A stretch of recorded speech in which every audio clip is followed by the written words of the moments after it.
العيد قرب وعايزين نعمل توزيعات العيد لولادنا. اعملي اشتراك في القناة ويلا بينا.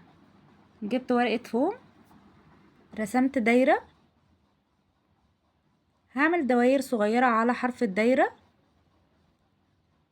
بعملة معدنية او اي شكل دائري وممكن بشكل عشوائي. هقص الشكل اللي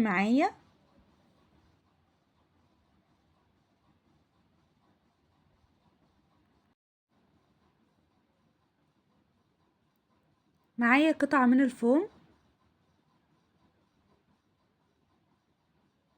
هلزق حرفها بالشمع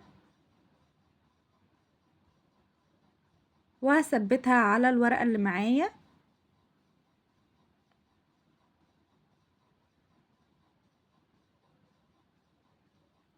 هرسم وش الخروف على فوم بيج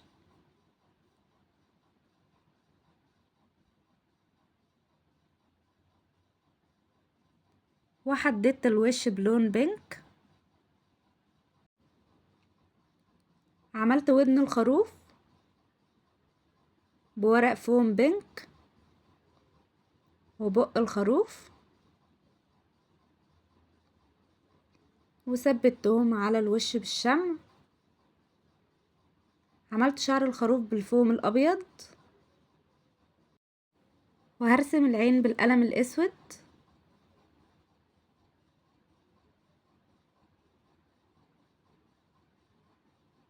بالشكل ده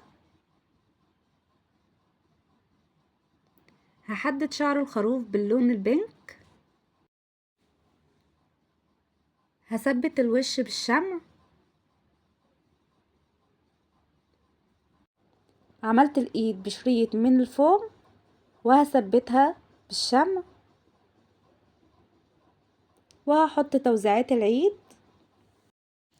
فكرة حلوة وسهلة، ياريت تعملوها لأطفالكم وتفرحوهم. لو الفكرة الحلوة دي تستاهل اللايك انزلي اعمليه، وكمان سيبيلي تعليق، وما تنسيش تعملي شير للفيديو، وكمان تشتركي في القناة عشان يوصلك كل جديد، وفعل الجرس على الكل. بحبكم جدا وكل سنة وانتم طيبين وبس كده.